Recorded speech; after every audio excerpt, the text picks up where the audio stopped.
खिलवाड़ नहीं किया देखिए आज जांच की जाए। बिल्कुल, आज छात्र प्रदर्शन कर रहे हैं, राजनीतिक पार्टियों के प्रदर्शन छोड़िए, हम आंदोलन कर रहे हैं, प्रोटेस्ट कर रहे हैं। पर आज देखिए धर्मेंद्र प्रधान जो शिक्षा मंत्री हैं, दिल्ली यूनिवर्सिटी गए और छात्रों ने उनको काले झंडे दिखाए और उनको योगासन करने नहीं दिया, क्योंकि नाराजगी बहुत है।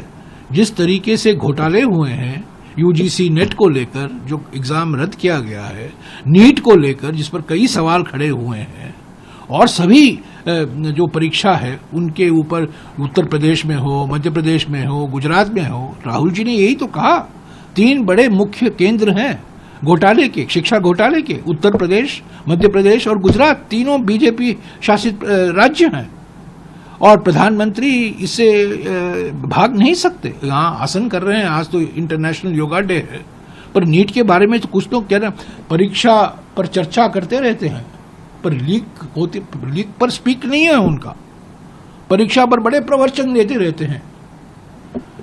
तो ये 24 लाख छात्र, नीट 24 लाख छात्रों ने दिया है, उनका भविष्य का क्या होगा?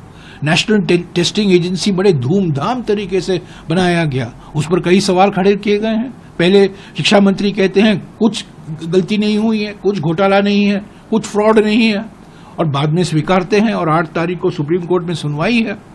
और एक और बात मैं कह दूं, 4 साल पहले प्रधानमंत्री ने बड़े धूमधाम तरीके से कहा सारे केंद्र सरकार की संस्थाओं के रिक्रूटमेंट के लिए, रेलवे, बैंक या सेंट्रल गवर्नमेंट के जो ग्रुप सी, ग्रुप डी रोजगार होता है, उसके लिए हम एक नेशनल रिक्रूटमेंट एजेंसी स्थापित कर रहे हैं। 4 साल हो गए। NRA, NTA national testing agency है, NRA नेशनल रिक्रूटमेंट एजेंसी है। 1,500 करोड़ रुपया उसको दिया गया बजट में, 1600 करोड़ रुपया दिया गया बजट में, 20 करोड़ रुपया खर्च किया है। आज तक नेशनल रिक्रूटमेंट एजेंसी ने एक परीक्षा नहीं किया, एक एग्जाम नहीं किया है, एक रिक्रूटमेंट नहीं हुआ है NRA के द्वारा। तो ये सब हेडलाइन के लिए किया जाता है, बस हेडलाइन के लिए। और नीट तो हमारे संघीय ढांचा पर एक आक्रमण है।